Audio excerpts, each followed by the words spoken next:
Hello everyone, how are you doing? This is MD Tech here with another quick tutorial. In today's tutorial, I'm going to show you guys how to resolve if your wireless Xbox One game controller requires a pin on your Windows 11 computer. And it says, when you're trying to add a device, this is make sure your device is turned on and discoverable. Select a device below to connect, and this is Xbox wireless controller. Connecting, enter the pin for Xbox wireless controller. So if you want to go ahead and resolve this potential issue, I'm going to show you guys how to hopefully do that without too much of a hassle. And let's go ahead and jump right into it.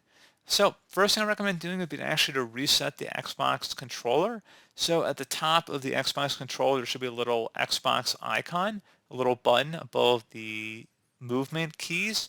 Go ahead and hold that down for 6 seconds, and then just to power off the device, and then just select it again to turn it back on.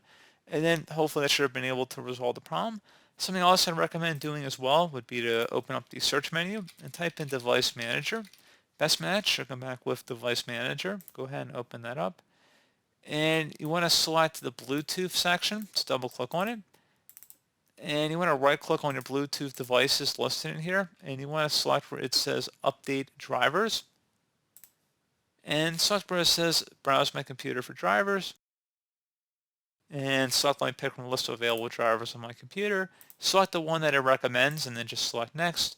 And go through this list here and make sure that they are all updated here.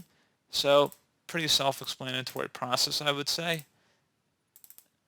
And again, you can access the update by double clicking on it. That's just a nature of habit I might have, but I'm just going to be consistent with all three of them in here. And you may have more or less depending on your particular case. You also want to open up the search menu, type in Bluetooth, best match, you'll come back with Bluetooth and other device settings. Go ahead and select that. Make sure Bluetooth is turned on. If you have any devices paired, you may want to consider adding a device in here, and then walk through these on-screen prompts of connecting the device. So that's just another potential solution for you.